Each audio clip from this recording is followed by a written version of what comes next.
Dumnezeu să vă binecuvinteze. Slava lui Dumnezeu stă în ascunderea lucrurilor, iar slava împăraților stă în cercetarea lucrurilor. Proverbele 25, versetul 2.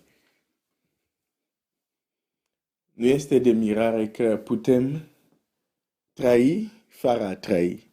Adică putem trăi fără comorile care sunt pentru noi, dar pentru că nu le căutăm, nu le descoperim și atunci trăim fără ele. Mulți ani oamenii au trăit fără electricitate. Mulți ani oamenii au trăit fără a exploata cu adevărat tot ce poate da, de exemplu, petrolul. Și pot să lista e lungă. Au trăit. Mulți au trăit fără telefoane mobile. Unii, de exemplu, zic, nu m-aș imagina viața fără telefon. Dar au trăit. S-au născut, au crescut, au avut experiențe, au învățat, au plecat de pe acest pământ fără ce era deja aici. Că petrol, telefoane, toate descoperirile astea, nu ne-am dus pe Marte și am făcut import aici. Erau deja aici pe pământ. Și când observi acest lucru în lumea de zi cu zi, trebuie să înțelegi că acest adevăr, acest fenomen e valabil și spiritual.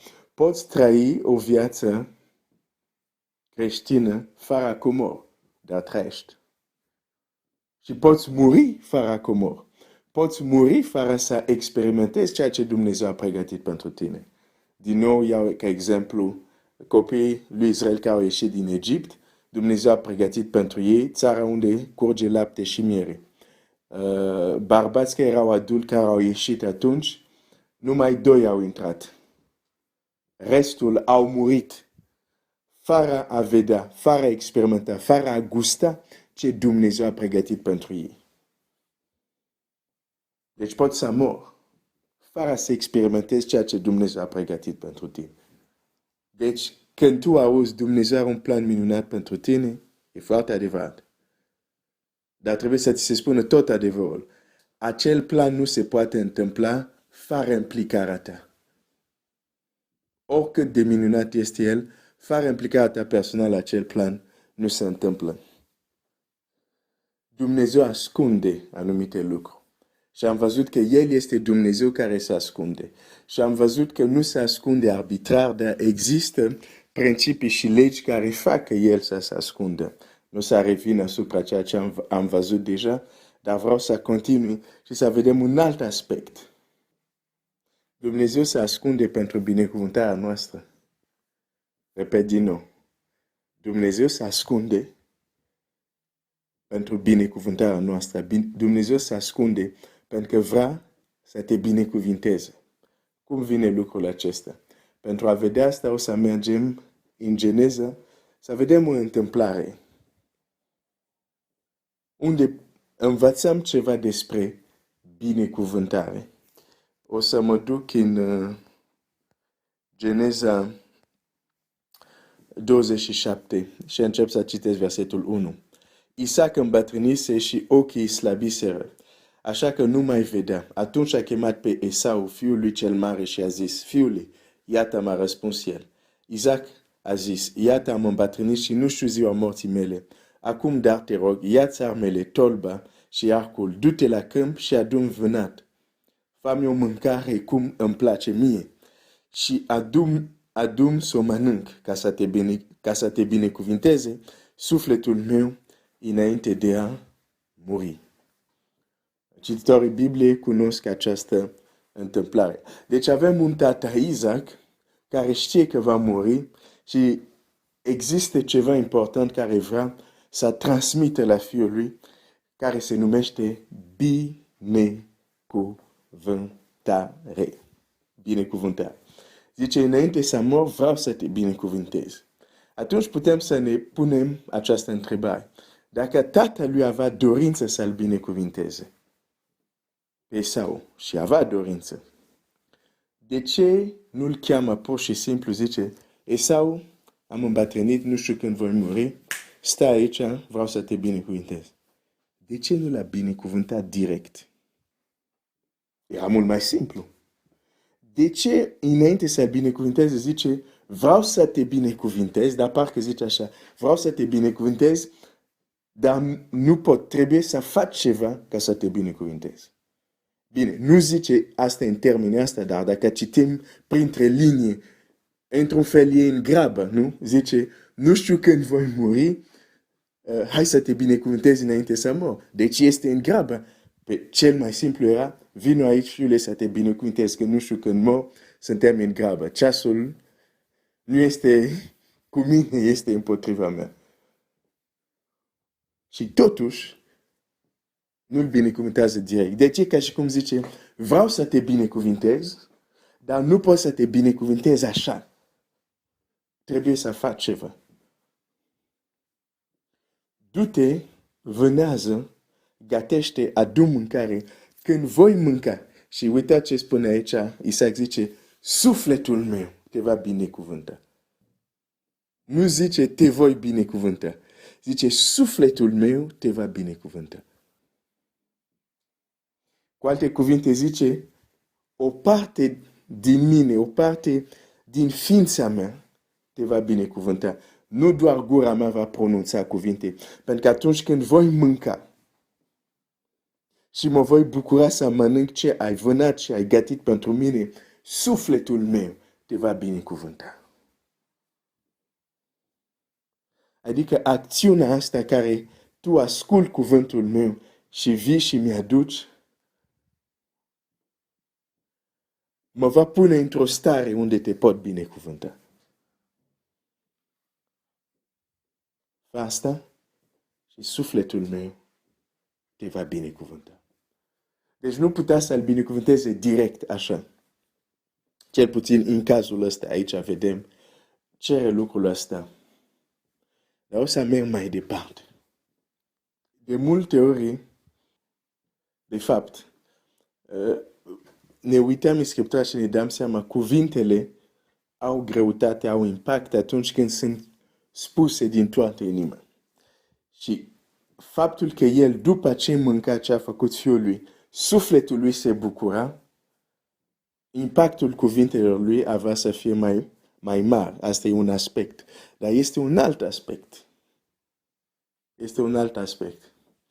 Dar, de exemplu, acest aspect de a bucura pe cel care binecuvântează. De a bucura. De a înveseli cel care binecuvântează. De exemplu, te gândești la Estera, când se duce la rege și rege îi spune, cerem ce vrei, îți voi da. Estera nu cere imediat. Estera mai întâi le invită la masă pe rege. Ce cauta să facă? Să aducă bucurie la cel care poate binecuvânta. În cazul lui era regele, adică el avea autoritate. Nu cere imediat ceea ce dorește. Regele trebuie mai întâi să se bucure de ospătul care a gătit el. Ok, asta este un aspect care vedem acolo. Esau se duce, gătește pentru a înveseli, pentru a bucura pe tatălui care are putere de a-l binecuvânta și tatălui zice, te voi binecuvânta, sufletul meu te voi binecuvânta. Apoi mai este un alt aspect. În Matei 10 citim așa, Matei 10 versetul 12.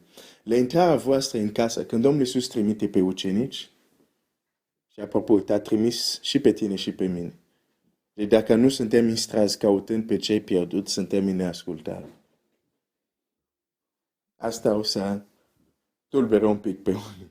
Dar dacă crezi că nu este așa, dacă ai întrebări, poți să-mi scrii și să-mi zic, păi nu e așa, uite ce zice Biblia aici, da? Să-mi trimis și cu versete. Dar îți spun, dacă nu suntem afară, căutând cei care sunt pierduți, trăim în ascultare.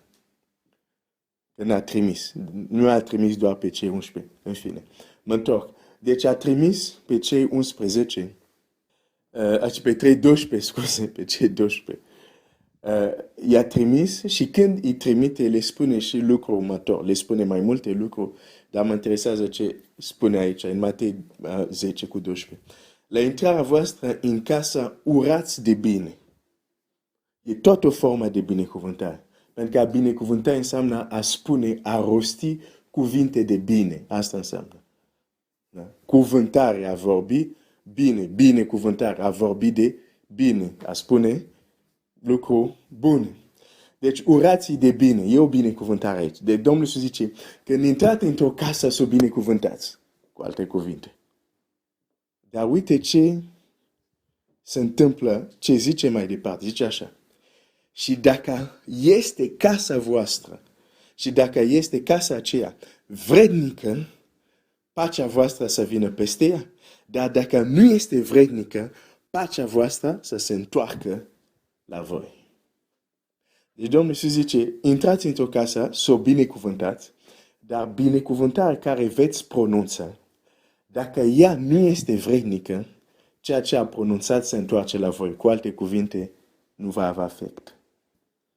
Deci un alt motiv pentru care Esau era bine să asculte de tatălui, să se ducă să facă ce trebuia să gătească acolo, să se întoarcă, făcând lucrul acesta, el se pune într-o poziție în care, când tatălui avea să-l binecuvinteze, binecuvântarea nu s-ar fi întors pentru că s-ar fi pus într-o poziție unde merita binecuvântarea care o pronunța tatălui. Un tată care vrea să binecuvânteze fiul lui, dar nu poate oricum. Acest adevăr e valabil și pentru tu și pentru mine. Tatăl nostru ceresc vrea să ne binecuvânteze, dar nu ne poate binecuvânta oricum. Și faptul că se ascunde, faptul că El se ascunde, ne dă posibilitate, ne dă prilej, dacă vrei, ne dă ocazia să-L căutăm. Dacă nu se ascundea, nu aveam prilejul, posibilitate să-L căutăm. De ce? Pentru că din moment ce El se ascunde, avem acum prilejul să-L căutăm. Dacă Isaac nu l-ar fi trimis la vânată pe Esau, Esau nu ar fi avut ocazie, prilejul să facă ceva care să bucure inima tatălui. Când Dumnezeu se ascunde, prin asta ne dă prilejul, ocazia să facem un lucru care îl va bucura, care va bucura inima tatălui, de care îl va bucura pe Dumnezeu, și anume să-L căutăm. Când se ascunde, imediat apare posibilitatea să-L căutăm. Și când îl căutăm și învățăm să-L căutăm din toată inima, îl găsim. Când l-am găsit, este o binecuvântare. Deci Dumnezeu se ascunde tot pentru că vrea să ne binecuvânteze. Pentru că odată ce l-ai căutat, când l-ai găsit, mereu vine o binecuvântare. De ce? Te-ai pus într-o poziție în care ești vrednic să primești binecuvântarea care va rosti peste viața ta. Din nou, Dumnezeu nu se ascunde arbitrar. Faptul că se ascunde, din nou, arată dragostea lui, arată că vrea să ne binecuvânteze. Pentru că după ce l-am căutat, chiar bășbăind, cum zice în Fapte 17, când l-am găsit, este o binecuvântare. Este o binecuvântare. Deci, caută-L pe Dumnezeu. Caută-L și caută-L. Îl vei găsi dacă îl cauți din toată inima. Și când îl găsești, există o mare binecuvântare care vine peste viața ta.